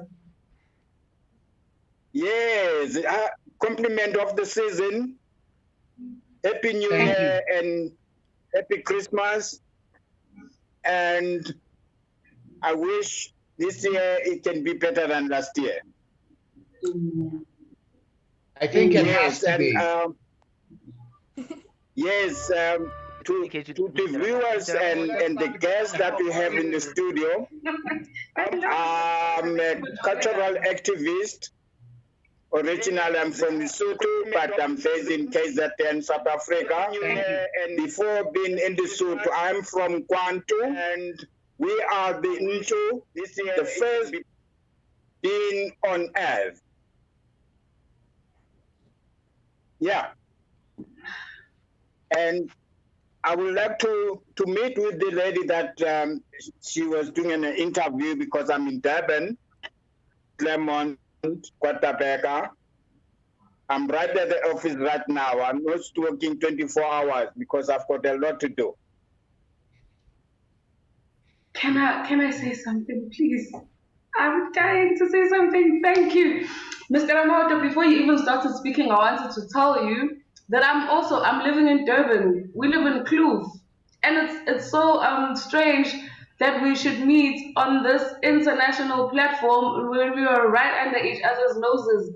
How amazing is that? Well done, team, for connecting, the people. Well done. And I was going to ask, after I've heard you say that you're a cultural activist, that I'd like to connect with you and sit down and have some conversations. That would be amazing.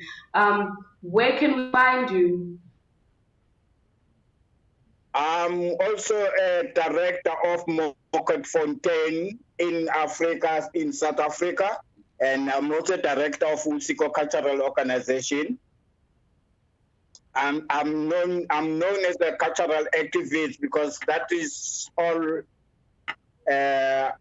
about my profile, because it came to be longer when I was young, then it's coming to be reduced to one sentence now. I'd be very excited to meet you. Thank you, sir.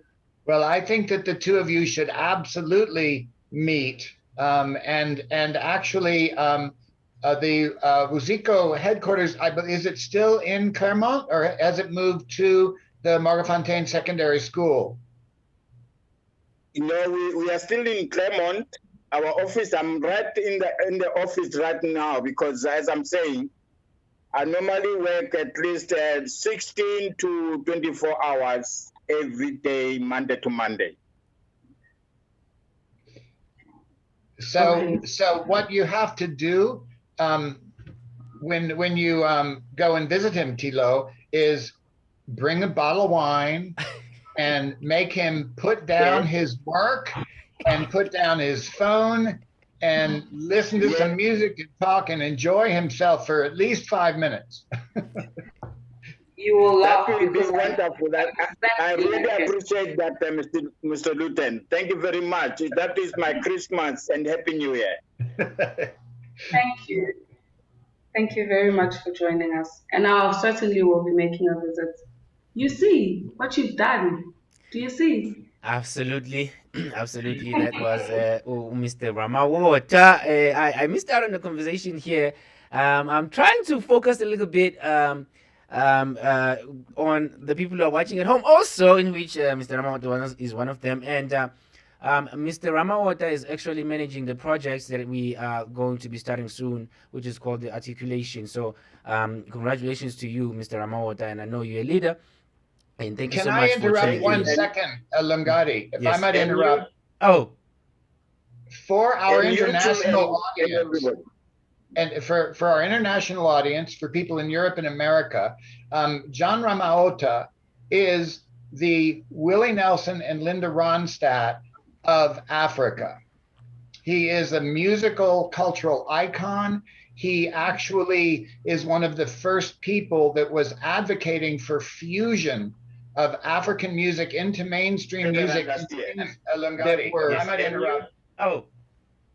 For our international audience, we're getting a feedback that same loop as last week. Right. Okay, I'll work on that right now. Anyway, just so everybody knows, that's who is on the phone. It's not just somebody. It's like if the Queen of England called in, except more important. Absolutely. Can I take people at home now? Yes. Sorry. All right. Okay, Mr. Ramawota. That was Mr. Ramawota. Thank you so much, Mr. Ramawota. I will talk to you soon. Now, let's have a look at what people are saying at home. I was getting and grab a few of them. Earlier on, and she is saying Happy New Year. Hope you're having a fantastic Sunday. Great, Nanga. Stephen Shaw at sending a lot of hearts. He's sending, or she is sending a lot of hearts. And now, Mama Mia, I see. Happy New Year, fam. Let's go down to those who are listening to the conversation so we can. Let's welcome Adele. Oh, yeah, Adele. Adele, welcome. She's doing great, by the way. Let's go down there. Ndamu Lelo at you. You matric without a phone. You are strong. Hey. I'm gonna pin that one on the comments so you all can see it. Samkelo. People need to understand we are not physically beings, but we are spiritual beings living in a physical body. Oh, that's a powerful one. I'm gonna pin that one in a few seconds. Also, let's go to our YouTube. Keep sending those comments. I'll just grab a few because we are gonna have a part 2. So please, forgive me if I didn't grab your comment. I see a lot of hearts. I see Naledi Lapayaka. Welcome, Adele. That's what it is. She's doing great. My condolences to Mr. Laden's mother. Yes. And then also, that was amazing video by Queen T-Loh. That is great. I would love to, let's see what's that, to be part of that project. 20th. Yeah. Maybe we're gonna spend some time, a little good time, like maybe 1 minute, 2 minutes, talking about the upcoming projects, because that's really important. That is happening on the 20th, so people will know exactly how to be part of the project. So that's a really good point. I'm gonna pin that on our YouTube channel so people can be able to see it, because I just like to rush straight to that. Talk about that project, and then we're gonna say our last words, our final words, so we can just close the show and save everything for part 2. You're gonna have a part 2 if you do agree on my request. Okay, let me welcome my co-hosts and my special guest back to the Global Sunday Show. So shout out to you all who have been commenting, and I see as for African tsunami, African tsunami, Mr. London, they're laughing at that. Shout out to you guys. I'm really sorry I cannot read all of your comments, but I really appreciate it. So maybe let's take it to the show that you're having on the 20th. Let's talk a little bit about that. What's happening, and how can people be able to access the entrance there, or how can they be part of it? Is this the 20th of, you mean, oh my word, okay, so that happened already. Do you know that I thought you were speaking about that? That happened already. It was actually the 20th of November. Oh, and we missed it. We missed it. I don't know how that happened.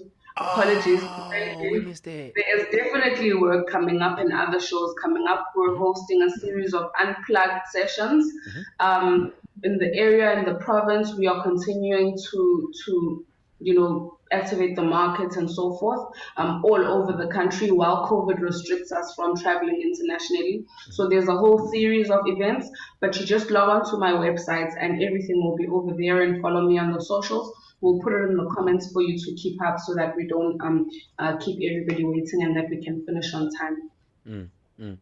All right, so I'm going to have to ask everybody, unfortunately, to say their last words. Any last words, any words of encouragement, and then also you're gonna go last. T-Loh, you're gonna go last, so you can be able to share your contact details with the public if they want to follow you, they want to ask you questions and stuff like that. But I would love to go with Adele first, and then Mr. London, then T-Loh, and then Mr. Ramawata is still online. And then we're going to close it off with you, T-Loh. Mr. Laden, please go for it. You said Adele first. Adele, sorry. Adele, please go for it. Mr. Laden can go first. Mr. Laden can go first. It's fine. And you and I will be standing outside the door all day long. Like, no, you take it. You take it. You take it. No, you take it. You take it. Well, okay. There are a lot of famous last words. My favorite is Oscar Wilde. Apparently, the last thing he said before he died was, either those drapes go or I go. And Steve Jobs, his last words were, wow, oh, wow. And then he died. So who knows what that is that when we are welcomed into the kingdom. However, the last words just for this week, this first show of season 2 of the Global Sunday.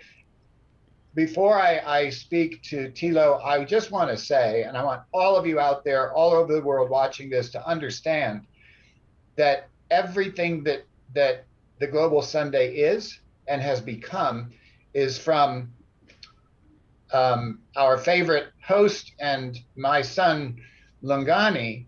There was one day about a year and some months ago that he said, is it all right if I just set something up in the corner of the living room? And I said, sure, it's COVID, nobody's coming.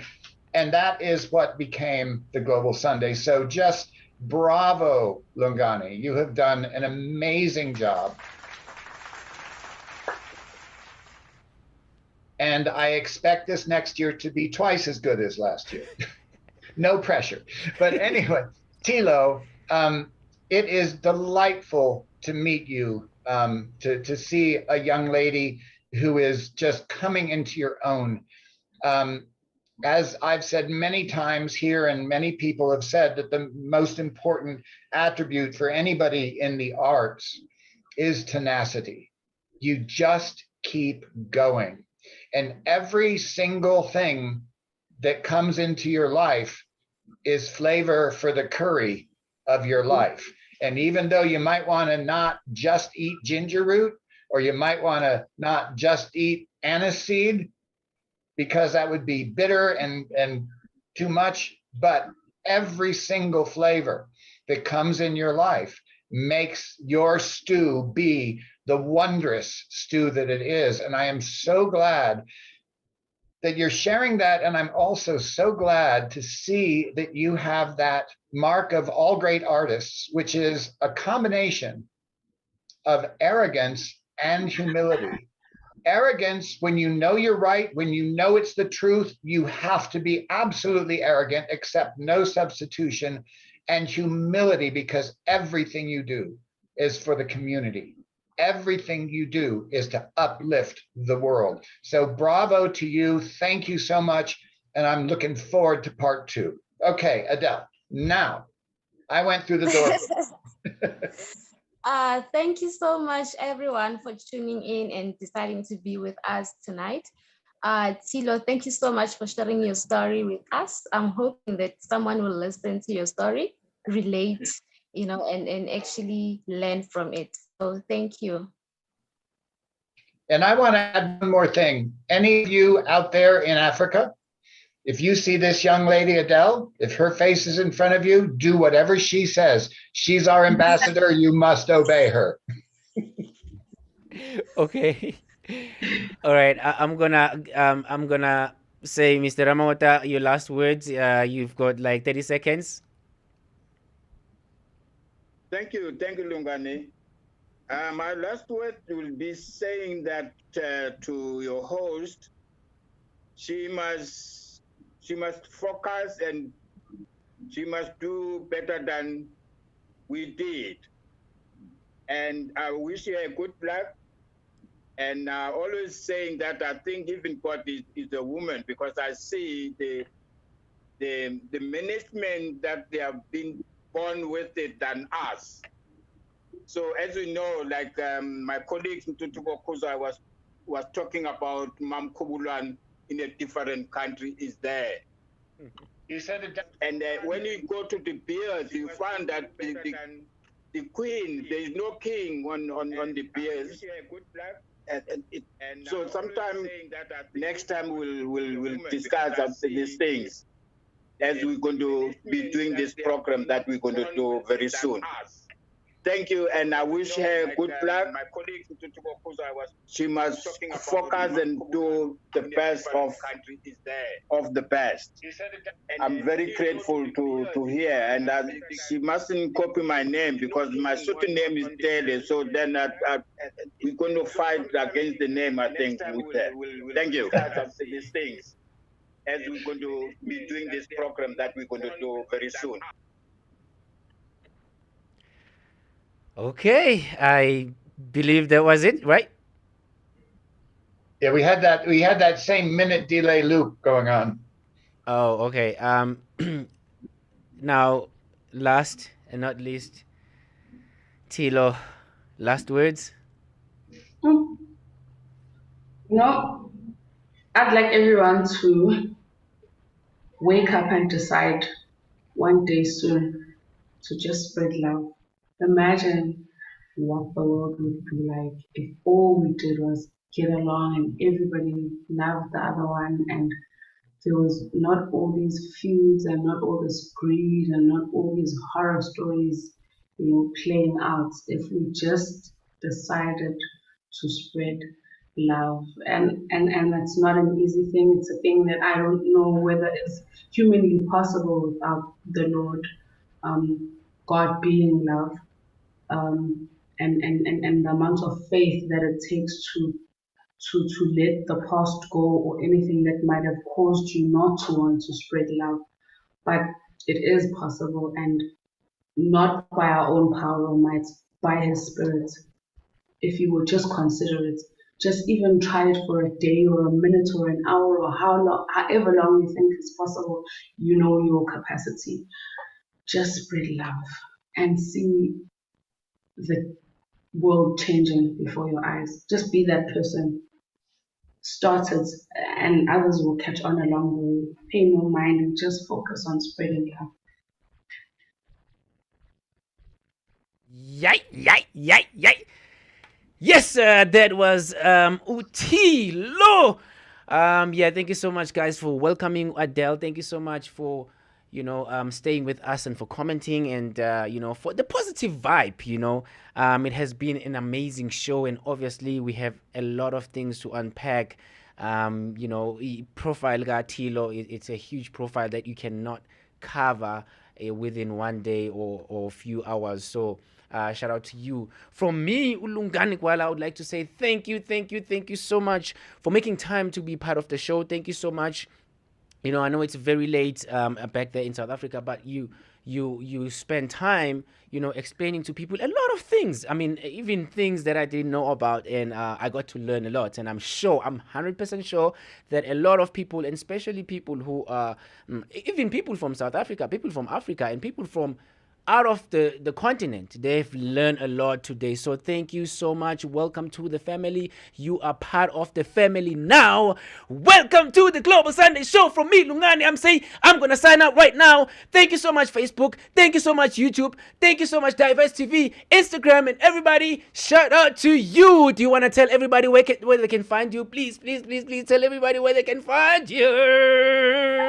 www.t-loh.com. That is T-Loh.com, and everything you need to know is right there.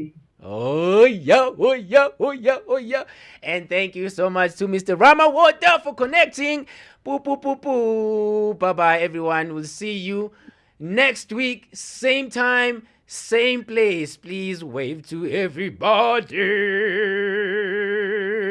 That is what's up.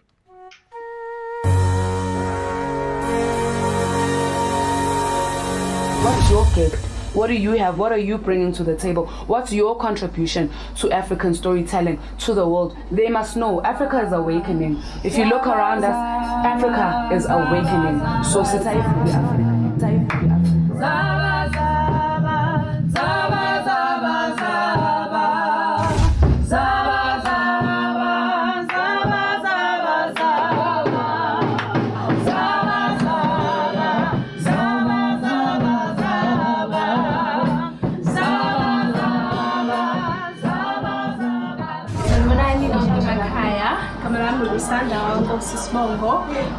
I'm part of the group here, T-Loh, the African Thunder, whereby I get like soprano. Guys, ngicela nifike mhla ka-20 nizojabula kanye nathi-ke kube kumnandi kakhulu guys, ngifike namakhula box egcwale indawo, kube happy, kube mnandi, sonke siphelele sonke. Ngicela nifike ndisupport T-Loh. Hello, this is T-Loh, the Lion Queen Umhlanubanzi. I am your Nubian gypsy and I'm the lioness behind African Thunder. Sila 8 Deni, rehearsing in studio for the Unplugged session on the 20th, as you can hear. So the style of music that we've worked towards, ngithanda music or capturisha ubuciko bamaZulu base Africa. Ngizalelwe emndenini half owesiZulu, half owesiswati. Ngiyafisa nokuphuma kwamanye amazwe amanye ase Africa. Siqale ngeAfrican Thunder, iAfrican Thunder sayixubanisa amawilalela iyaxoxa ama-African indlela axoxelana ngayo indaba and pass down the heritage from generation to generation is via folklore. This current song is called Umhlanubanzi. It's made up of ithakazelo zakashangase ekhaya lami ngizalelwa kulona. The whole song chronicles the devastating and amazing things that our forefathers used to do and became famous for. Umhlanubanzi ngokubeletha amakhosi is a poetic acclamation to the strong backs of the mothers who carried the kings in the Shangase lineage as children. And here it goes. Enjoy!